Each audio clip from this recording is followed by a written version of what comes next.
नमस्कार। जय हिंद, जय श्री राम दोस्तों। शिवम चौधरी ऑफिशियल में आप सबका स्वागत है। आगे बढ़ने से पहले आप सबसे रिक्वेस्ट है, वीडियो को लाइक कीजिए, चैनल को सब्सक्राइब कीजिए और शेयर करना मत भूलिएगा। एक कहावत है, जब भेड़िए के दिन पूरे हो जाते हैं तो वो शहर की तरफ भागता है। बांग्लादेश की भी कुछ ऐसी स्थिति है। खैर, बांग्लादेश भेड़िया नहीं है, भेड़िए की कैटेगरी में नहीं है, तो छोटा सा एक पिल्ला होता है, उस कैटेगरी में है। तो वो भी कुछ उसी स्थिति में है। वो भी इसलिए बार बार आकर भारत को पोक कर रहा है, प्रोवोक कर रहा है कि भारत कुछ तो ऐसा कर दे बांग्लादेश के साथ, जो उसके मास्टर्स हैं मोहम्मद यूनुस के, जो ये चाहते हैं। मैं बार बार कह रहा हूं, पिछले साल 5 अगस्त से वो ये चाह रहे हैं कि बांग्लादेश को भारत का यूक्रेन बना दिया जाए। जब वो उसमें कामयाब नहीं होते तो पाकिस्तान को इस्तेमाल करते हैं, और जब पाकिस्तान का जो ढक्कन भारत ने अच्छे से बंद कर दिया तो वापस से जो बांग्लादेश कार्ड है उसको खेलने का प्रयास है। और बे ऑफ बंगाल में एक बड़ी प्रोवोकेशन बांग्लादेशी नेवी के द्वारा की गई है, उसकी बात होगी। 3-4 छोटी छोटी खबरें हैं, कुछ फेक न्यूज है, उनको भी बस करेंगे। बांग्लादेश है, टर्की है, इन सब के ऊपर बात करेंगे। शुरुआत बांग्लादेश से। 15 और 16 दिसंबर की दरमियानी रात, यानी 16 दिसंबर को जब वो अपना विजय दिवस मनाने वाले हैं, अपना इंडिपेंडेंस डे मनाने वाले हैं, भारत में विजय दिवस मनता है, तो उस दरमियानी रात जो बांग्लादेश की नेवी है उसका एक जहाज इंडियन वाटर्स के अंदर घुसता है, अपनी लाइटें और सब कुछ वो बंद कर देता है ताकि आपको दिखाई ना दे। और समुद्र में कोई चीजें दिखाई नहीं देती जब तक बहुत पास ना आ जाए, क्योंकि बहुत बड़ा दायरा होता है समुद्र का। और एक भारत की जो मछुआरे हैं, उनकी बोट थी FB प्रोमिता 11 करके, उसमें आके इंटेंशनली टक्कर मार देते हैं। और जैसे ही वो टक्कर मारते हैं उसके बाद लगभग 16 मछुआरे उस बोट के ऊपर होते हैं, जिसमें से 11 तो बच जाते हैं, लेकिन 5 अभी लापता है। अगर इतने ठंडे समुद्र में, इतने बड़े समुद्र में अगर 5 लोग अभी भी गायब हैं, इसका मतलब आप ये मानिए कि लगभग उनका बचना असंभव है। वो है नहीं, मतलब आप ये मान सकते हैं अब वो डेड हो चुके हैं। और उसके बाद जो ये शिप है ये वहां से भाग जाती है, और फिर एक SOS कॉल, यानी अपने बचाने के लिए कॉल होती है इसी प्रोमिता से, इस जहाज से। तो भारत का ही एक और जहाज होता है जिसका नाम है काकद्वीप, वो पहुंचता है और इन 11 लोगों को बचाता है, लेकिन 5 लोगों को वो बचा नहीं पाता। अब उसके बाद जब ये खबर बाहर आती है, और भारत में बहुत सारे प्रोमिनेंट न्यूज चैनल्स हैं, बहुत सारे पोर्टल्स हैं, उन सब ने कवर किया है। उसके बाद जब ये न्यूज आती है तो जो बांग्लादेश का ISPR है, पाकिस्तान में भी ISPR है और बांग्लादेश में भी ISPR है, वो ये कहता है कि ये फेक न्यूज है। दरअसल ऐसा हुआ नहीं है। ये दरअसल जो ये फिशिंग बोट थी भारत की, ये बांग्लादेशी वाटर्स में आ गई थी, और हमारी जो बोट थी, हमारा जो नेवी थी, वो तो वहां से 12 नॉटिकल माइल दूर थी। दो चीजें हैं, आप कह रहे हो हमारे यहां आई थी, और ये भी कह रहे हो कि हमारी बहुत दूर थी। आप ये मान रहे हो कि आपके यहां आकर इसको नुकसान हुआ है। आप दो कॉन्ट्राडिक्टिंग बातें कर रहे हो। और दूसरी चीज, मान लीजिए ये आपके यहां आई, इसका एक्सीडेंट हुआ, 11 लोग हैं, 5 मिसिंग है, तो आपने छोड़ दिया इसे? आपके यहां फिशिंग बोट आती है, इलीगल फिशिंग कर रही है, और आपने छोड़ दिया? इतने तो महान आप है नहीं, इतने तो अच्छे हैं नहीं। इसका मतलब स्वाभाविक है, साफ है कि आपकी जो नेवी है वो इंटेंशनली इंडियन वाटर्स में आती है, भारत के मछुआरों पे हमला करती है, उनमें से 5 मारे जाते हैं, और ये जानबूझकर किया जा रहा है, प्रोवोकेशन किया। और कोइंसिडेंस देखिए, ये होता कब है?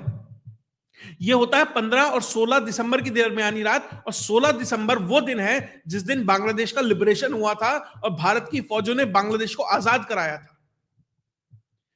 ये छोटी छोटी चीजें प्लांट कर रहे हैं, छोटी छोटी प्रोवोकेशंस कर रहे हैं कि भैया पहले कह दो। एक वो बुक लेके, वो सड़ी सी बुक लेके वो खड़ा हो जाता है, कंगलुओं का एडवाइजर मोहम्मद यूनुस, सबको देने के लिए। देखो देखो, ये ग्रेटर बांग्लादेश का मैप है। बिल क्लिंटन से लेकर और पाकिस्तान का जो आर्मी वाला पहुंचा था उस तक सबको देता है वो। देखिए बुक पे क्या छपा है वो तो सब देख रहे हैं, बुक के अंदर देखिए। बुक के अंदर उसके लिए पूरे प्लान है कि किस तरीके से वो भारत की जो 7 सिस्टर स्टेट हैं उसके अंदर किस तरीके से इन्वेट करेंगे, उस पर कब्जा करेंगे, और उसको किस तरीके से फिर गवर्न करेंगे, सब कुछ है उसके अंदर, और वो बुक प्रेजेंट करता है सबको। तो क्या मोहम्मद यूनुस के अंदर इतनी काबिलियत है? नहीं, निश्चित तौर पर पाकिस्तान है या जो वेस्ट है जो ये सब करा रहा है, ये सब उसको देता है, और अपने प्रोपेगेंडा को ये आगे और फैलाते हैं उस बुक के माध्यम से।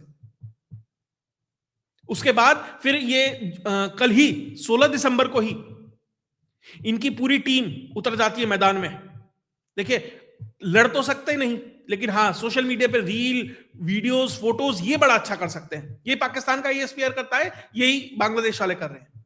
सारे कूद पड़ते हैं मैदान में कि प्रोवोक कैसे किया जाए। मैं वो चीजें बता रहा हूं। जब ये चीजें काम नहीं आती, तब आप फिजिकल डैमेज की तरफ पहुंचते हैं। प्रोवोकेशन ऐसे चल रहा है कि इनके यहां जितने भी नेता हैं, जितने भी युवा नेता हैं, हसनत अब्दुल्ला हो, महफूज आलम हो, जितने भी ये सब कुछ हैं, ये सब मैदान में कूद पड़े हैं कि भैया हम 7 सिस्टर स्टेट्स को अलग कर देंगे। प्रधानमंत्री नरेंद्र मोदी का जो एफईजी है, जो फोटोज हैं, पोस्टर्स हैं, वो जलाए जा रहे हैं। अब मैं वो फोटोज दिखा नहीं सकता क्योंकि सही नहीं है कि हमारे देश के प्रधानमंत्री का फोटोज जलाए जा रहे हैं, वो सब दिखाया जा रहा है। प्रोवोकेशन का जो लेवल है ना, जैसे कहते हैं ना, टेम्परेचर बढ़ा दे बार बार बार बार बार बार बार बार। अच्छा, बुक वाले पे भारत को कोई असर नहीं हुआ, भारत चुप है। चलिए भारत को गाली देते हैं। एक खास दिन जो भारत के लिए भी सिग्निफिकेंट है, हमारे लिए भी सिग्निफिकेंट है। उसके बाद ये धमकी दी जाती है कि 7 सिस्टर स्टेट्स को अलग कर देंगे। उसके बाद जब ये भी नहीं होता, भारत कहता है कि ठीक है, तुम अपनी जमीन में खड़े होकर भाई कुछ भी चलाओ। भाई पड़ोसी अपने घर में खड़े होकर कुछ भी चिल्लाता रहे, मुझे मेरी सेहत पे क्या फर्क पड़ रहा है जब तक मेरे घर पे कुछ नहीं कर रहा। उसके बाद ये क्या कहने लगते हैं, इनकी तरफ से इनका जो लॉ एडवाइजर है, इलीगल लॉ एडवाइजर, इलीगल कहूंगा क्योंकि सरकारी इलीगल है, उसका नाम है आसिफ नजरुल। वो क्या कहता है कि नहीं, भारत ने कुछ नहीं करा, भारत का तो कोई रोल ही नहीं था, वो तो अलाई था बस। जो करा, पाकिस्तान से जो आजादी मिली वो हमने खुद ली। ये 4.5 फुट ये कंगलू जो अमेरिका का नेवी का जो बेड़ा आ रहा था, ये रोक लेते उसे। ये भारत और रशिया ने मिलके जो अमेरिकन इंटरवेंशन को वहां रोका, जो भारत ने पाकिस्तान की 93,000 पतलूनें उतरवाई, ये उतरवा लेते क्या? कहना नहीं चाहिए, त्रासदी है उस देश के लिए। 30 लाख लोग मरे थे। 4 लाख महिलाओं के साथ क्या हुआ था मुझे बोलने की जरूरत नहीं है। और उस दौरान जो डीएनए इंप्लांट हुआ था उन महिलाओं के अंदर, दुखद है, बहुत दुखद है। उसी गंदे डीएनए से निकले हुए आज जो बांग्लादेशी हैं, वही ऐसी बात कर सकते हैं और वही ऐसी बात कर रहे हैं। यह है एहसान फरामोशी, नमक हरामी, कि जिसने आपको आजादी दिलाई, आपको यह हक दिया कि आप ये भी कह सकते हो, आपके लिए वो माहौल तैयार किया, आप उसे कह रहे हो कि तुम्हारा क्या रोल था। ये दर्शाता है उस गंदे डीएनए की रिजल्ट क्या होता है। इसलिए कहते हैं पाकिस्तानी क्यों खराब है पूरी दुनिया में, इसलिए खराब है उसका रिजल्ट 50 साल बाद भी ऐसा आता है। जब 2-2 जनरेशन निकल जाती है उसके बाद भी ऐसा रिजल्ट आता है। यह हालत है। और कह रहे अलाई थे, क्या कर दिया? तो उससे पहले क्यों नहीं आजादी ले ली? जब तक भारत इन्वॉल्व नहीं हुआ, क्यों देश छोड़ के करोड़ों लोग भारत में घूम रहे थे, घुस गए थे, करा लेते आजाद अपने आप को, अपनी मुक्ति बाहिनी और सब बनाकर। और भारत ही था इतना बड़ा दिल लेकर कि उसके बाद बांग्लादेश छोड़कर वो बाहर आ भी गया कि ठीक है भैया, तुम अपने हिसाब से चला लो, हमारा कोई नहीं। वो इतना बड़ा दिल दिखाया, कोई आता नहीं है वापस। एक बार घुस जाता है ना, वापसी कोई नहीं करता, भारत ने की। उसके बाद शफीकुल आलम जो प्रेस सेक्रेटरी है इसका यूनुस का, वो भी इस पोस्ट को शेयर कर रहा है। यानी कि फुल थ्रॉटल मोड में है कि भारत बस कैसे भी नाराज हो जाए, कुछ कर दे हमारे ऊपर आकर। और फिर भारत जिस तरीके से गजा के अंदर इजराइल फंस गया है, जिस तरीके से यूक्रेन के अंदर रशिया फंस गया है, ऐसे ही बांग्लादेश के अंदर फंसा दिया जाए। पूरा का पूरा प्रयास है। तभी तो बार बार कह रहे हैं कि हमारे यहां जो ये अननोन गनमैन ने मार दिया, अननोन गनमैन ने, अब हम भी ऐसा ही करेंगे। बहुत दे रहे हैं सर धमकी। पहली बात तो जो ये उस्मान हादी मारा गया है, मुझे ये संभावना कम लगती है कि भारत का उसमें रोल इन्वॉल्व है, क्योंकि उस उस्मान हादी का इस्तेमाल कर जिस तरीके से उसे पोस्टर बॉय बनाकर जमात हो, यूनुस हो, ये सारे के जितने ये नए नए लौंडे लपाटे निकले हैं, ये जिस तरीके से उसका इस्तेमाल कर रहे हैं, भारत के लिए एंटी जा रहा है पूरा नैरेटिव। क्या भारत को इतना नहीं पता था कि ऐसा होगा तो ये चीजें हो जाएंगी? ये निश्चित तौर पर इंटरनल सैबोटाज है, इंटरनली वो चीजें की गई हैं। ठीक है, सुनने में बहुत अच्छा लगता है, अननोन गनमैन पहुंच गया, धुरंधर है, मार दिया, फिल्मी लगता है। साहब आप ये समझिए उसका पॉलिटिकल रिपरकशन क्या होगा, डिप्लोमेटिक तौर पर उसके क्या नुकसान होंगे, भारत की सिक्योरिटी के लिए क्या हैम्पर है, क्या एजेंसियां समझती नहीं है? तो ठीक है, वो जैक्सन मारा गया, वो सब चीजें ठीक है, लेकिन जो बढ़ा चढ़ाकर ये नंबर बताया जा रहा है ना कि इतने मर गए, उतने मर गए, ठीक है, थोड़ा सा कुछ चीजें बढ़ा भी दी जाती हैं, सब चीजें हैं, लेकिन कम से कम उस्मान हादी के रूप में मुझे लगता है कि इसमें अभी भारत के एंगल को एक्सप्लोर करना थोड़ी सी, मुझे लगता है, जल्दबाजी है। मुझे नहीं लगता कि भारतीय एजेंसीज इतना मतलब बेवकूफाना काम करेंगे, और भारत को कुछ करना ही है भैया, तो बड़े वाला टारगेट है, उसे कर सकते हैं आसानी से। ऐसा नहीं है कि इंटरनल सैबोटाज है, चुनाव आने वाले हैं और यूनुस नहीं चाहता है कि चुनाव हो, उसके लिए निश्चित तौर पर ये चीजें की जा रही हैं। और जो बार बार ये प्रोवोकेशन आ रहा है ना अंदर से कि 7 सिस्टर स्टेट्स पे ये हो जाएगा, वो हो जाएगा, भारत ने इस चीज को इतना सीरियसली लिया है कि जो उसका एम्बेसडर है बांग्लादेश का भारत के अंदर, उसका नाम है रियाज हमीदुल्लाह, उसे समन किया है और से ये बता दिया है कि भैया एम्बेसी बंद हो रही है हमारी आज 2 बजे से। आज 2 बजे ये वीडियो जब अपलोड हो रही होगी तो एम्बेसी भारत, बांग्लादेश के अंदर जो भारतीय एम्बेसी है, वो भारत लगभग ऑपरेशंस के हिसाब से, वीजा एप्लीकेशन और जो प्रोसेस होता है, अंदर लोग रहेंगे, लेकिन बाहर से जो लोग आते हैं उनके लिए पूर्ण रूप से बंद कर दिया जाएगा सिक्योरिटी कंसर्न्स को देखते हुए। क्योंकि जिस तरीके से चीजें एस्केलेट हो रही हैं, अभी बांग्लादेशी नेवी ने भी डाला हुआ था, उसका स्क्रीनशॉट लाना भूल गया, तो बांग्लादेशी नेवी ने भी डाला हुआ था कि भैया 16 दिसंबर आने वाला है, कुछ बड़ा होगा, देखते जाओ देखते जाओ। क्या 16 तो चला गया, लेकिन हो सकता है कि 2-4 दिन आगे पीछे हो जाए। और जिस तरीके से बांग्लादेश के अंदर टेरर कैंप्स चल रहे हैं, मैंने आपको एक वीडियो में बताया था कि लगभग 11 के आसपास टेरर कैंप्स हैं और एक शायद उन्होंने बंद कर दिया था, तो लिस्ट भी है कि कौन कौन से टेरर कैंप्स हैं जो चल रहे हैं। लगभग 8 टेरर कैंप्स की लिस्ट है कि कौन ऑर्गेनाइजर है, कौन फैसिलिटेटर है और कौन चला रहा है और क्या क्या नाम है। तो ये सब चीजें भी अब सामने आने लगी। तो बांग्लादेश जिस तरीके से एपिसेंटर बनता जा रहा है इन सारी गतिविधियों का, भारत एक्नॉलेज कर रहा है कि जब तक टाला जा सके टालें, क्योंकि जो ब्रूट फोर्स है, जो फोर्स का इस्तेमाल है, वो लास्ट ऑप्शन होगा उससे पहले। और भारत का इंतजार उस चुनाव के लिए है, क्योंकि भारत कुछ इंटरवेंशन कर दे, आप ही मानकर चलिए चुनाव खत्म। और यही यूनुस चाहता है कि फरवरी 12 से पहले पहले भारत कुछ कर दे और चुनाव ना कराने पड़े। और जितने भी ये जमात वाले लोग हैं, इन्होंने जो डिस्पोजेबल एसेट तैयार किए हैं, वो भारत के ऊपर झोंक दे, ये तैयारी है। और इसको भारत बहुत भली भांति समझ रहा है। खैर, बांग्लादेश का तो जो होगा जैसे होगा वो तो ठीक है। बांग्लादेश देखिए डिपेंडेंट तो भारत पे है ही, पानी जाता है भारत से, 25% बिजली भारत से, चावल भारत से, कॉटन भारत से, मुर्गी भारत से, अंडा भारत से, सब तो यहां से जाता है। यही सप्लाई लाइन काट दी जाए, आपका वाटर ब्लॉक कर दिया जाए, तो भैया क्या होगा क्या नहीं होगा वो तो खैर समय बताएगा। लेकिन उसके अलावा एक और अलाई है इनका, टर्की। वो था ना पाकिस्तान का डिफेंस मिनिस्टर, जब उससे पूछा सबूत कहां है कि आपने अटैक किया, उसने कहा it's all over social media. तो साहब, टर्की के साथ क्या हुआ था उसके सबूत लिटरली सोशल मीडिया के ऊपर हैं। दरअसल विजय दिवस के दिन जो आर्मी चीफ हैं उपेंद्र द्विवेदी जी, उनका जो घर है, आवास है, उसके ऊपर एक कह सकते हैं प्रदर्शनी लगाई गई। बहुत खास थी वो प्रदर्शनी। वो प्रदर्शनी उन टर्किश ड्रोन्स की थी जो 10 तारीख को भारत ने मार गिराए थे भारत के अंदर। क्योंकि जिस तरीके से जब पिटाई शुरू हुई 8, 9, 10, ये जब कार्यक्रम चल रहा था, तो वो डेस्परेशन, जो लास्ट अटेम्प्ट होता है डेस्परेशन में, वो किया जा रहा था। जो कामागाजी ड्रोन्स होते हैं, कामागाजी ड्रोन्स ये होते हैं कि वो आके सीधा टकराएंगे और फट जाएंगे, खुद ही सेल्फ डिस्ट्रक्टिव मोड में होते हैं। तो ऐसे ही यह YIIHA ड्रोन्स, अगर प्रोनाउंसिएशन थोड़ा इधर उधर हो, तो वो वाले ड्रोन्स जो टर्किश ड्रोन्स थे, जो भारत के ऊपर दागे गए थे, उनके टुकड़ों को असेंबल करके लगाकर वहां दिखाया गया, ये ड्रोन्स थे जो हमने मार गिराए हैं। और नॉट अ सिंगल ड्रोन हमारा एयर डिफेंस सिस्टम भेद पाया कि कहीं जाकर स्ट्राइक कर जाए। उससे पहले ही उन्हें, जैसे ही भारत की हद में घुसे, उन्हें मार गिराया गया। और वहां पर उसकी प्रदर्शनी है। तो वो तो कह रहा था it's all over social media. भैया हमने तो दिखा दिया सोशल मीडिया पे कि है। और ये जो ड्रोन्स थे दरअसल 2000 मीटर, लगभग 2 किलोमीटर की ऊंचाई पर उड़ते हैं। और ये लाहौर एयरपोर्ट से लॉन्च किए गए थे। और इनका जो टारगेट था वो था आदमपुर का जो एयर बेस है भारत का, जहां पे प्रधानमंत्री जाकर खड़े हुए थे ना, पीछे S-400 खड़ा हुआ था और वहां से उन्होंने पूरा भाषण दिया था और अपनी बात रखी थी, भारत की बात रखी थी।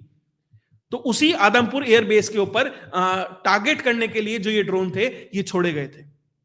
लॉइटरिंग इम्युनिशंस के साथ होते हैं कि मतलब ऊपर आएगा, जिस भी जगह उसे कुछ करना है वहां हवर करता रहेगा और अपना सामान छोड़ेगा और खुद भी गिर जाएगा। तो ये उस कैटेगरी के थे। 2 स्ट्रोक इनका इंजन था, 170 सीसी के थे, 10 किलो तक का पे लोड ले जा सकते थे, स्पेसिफिकेशन है।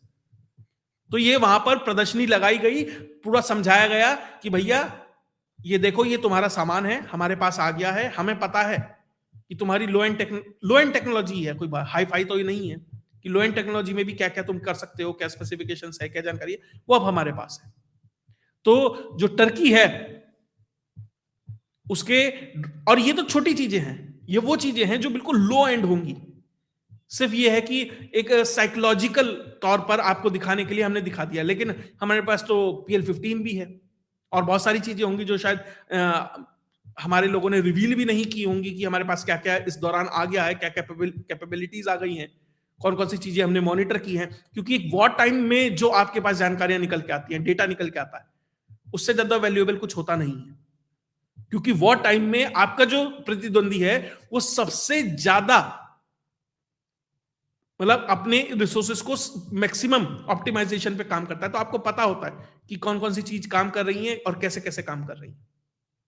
खैर, इसके बाद एक फेक न्यूज भी आई है, उसकी भी बात कर लेते हैं। अभी सिडनी में एक अटैक हुआ था, तो उसमें ये कहा गया कि जो उसमें अटैकर है वो पाकिस्तानी है। पहले ये खबर आई बाप बेटे हैं, उसके बाद ये खबर आई कि जो बाप है वो भारतीय है। और इस दौरान जो ISPR है पाकिस्तानी, उसने एक फेक न्यूज भी प्रोपोगेट कर दी कि भैया भारतीय जो सरकार है, भारतीय हाई कमीशन है, उसने ऑलरेडी कह दिया है ऑस्ट्रेलियन वालों को कि भैया हम तुम्हारे साथ कोऑपरेट करने को तैयार हैं, जांच में जो भी होगा हमारा से। भारत ने ऐसा कुछ कहा नहीं है। क्यों कहे? भारत का कौन सा इन्वॉल्वमेंट है भैया? एक अटैक हुआ, पाकिस्तानी व्यक्ति है, पहुंचा वो ऑस्ट्रेलिया, वहां जाकर उसने अटैक कर दिया, भारत का क्या रोल? और भारत क्यों करे? ये ऐसा दिखाने की कोशिश है कि हाँ भारत भी कहीं है इसके अंदर और भैया अब भारत सपोर्ट करेगा, तो उसको भारत को इंप्लीमेंट करने का प्रयास है। और कल से एक और जो प्रेस नोट है वो वायरल हो रहा है, और इस प्रेस नोट में कहा गया है कि जो, देखिए मुझे नहीं पता ये प्रेस नोट सही है नहीं, लेकिन मैं कुछ क्वेश्चन है इस प्रेस नोट के लिए मुझे लेकर। इसमें ये कहा गया है कि जो साजिद अहमद नाम का व्यक्ति है, साजिद अकरम नाम का जो व्यक्ति है जिसने ये अटैक किया और जिसके बेटे ने ये अटैक किया, ये साजिद अकरम मूल रूप से हैदराबाद भारत का रहने वाला है। और ये फिर पाकिस्तान जाता है, वहां शादी करता है, उसके बाद फिर ये ऑस्ट्रेलिया जाता है, वहां पर किसी इटालियन मूल की महिला से शादी करता है, फिर पाकिस्तान भी जाता है, भारत भी आता है, ऑस्ट्रेलिया भी जाता है, पाकिस्तानी पासपोर्ट भी है, भारतीय पासपोर्ट भी है और ऑस्ट्रेलियन उसके पास रेजिडेंसी भी है। पता नहीं, मतलब जो कहानी चल रही है 1-2 दिन से। और फिर फिलीपींस का भी इसमें एंगल आता है, बहुत सारी चीजें हैं। मेरा एक सवाल है, एक तेलंगाना पुलिस की एक प्रेस रिलीज है कि वो हैदराबाद का रहने वाला था। पहली बात तो इसमें कोई सिग्नेचर नहीं है, कोई इसमें लेटर हेड नहीं है, कोई इसमें स्टैंप नहीं है। आप कैसे कह सकते हैं कि ये प्रेस रिलीज असली है? कहा जा रहा है कि डीजीपी तेलंगाना ने इसे जारी कर दिया है और सारे बड़े पत्रकारों ने इसे चलाया। इसकी ऑथेंटिसिटी क्या है, मैं ये पूछना चाहता हूं। हो सकता है ये खबर सही हो, मैं उस पर कोई नकार ही नहीं रहा, लेकिन आप एक प्रेस रिलीज के माध्यम से कैसे कह सकते हैं कि भैया वो असली में हैदराबाद का था? कम से कम इस प्रेस रिलीज से तो कोई आप निष्कर्ष नहीं निकाल सकते। और दूसरी चीज, क्या ये हैदराबाद की पुलिस का काम है या ये MEA का काम है कि बताए कि भैया ये इंटरनली ये जो चीजें चली, हैदराबाद पुलिस का तो काम नहीं है ना, तेलंगाना पुलिस का काम नहीं है ना। मान लीजिए खबर सही भी है तो ये MEA बताएगा। अब सवाल यहां 2 महत्वपूर्ण उठते हैं। MEA अब तक चुप क्यों है? वो चीजें क्लियर क्यों नहीं कर रहा? ये जो बाबू बैठे हैं अंदर, क्या लंच टाइम हो रहा है क्या?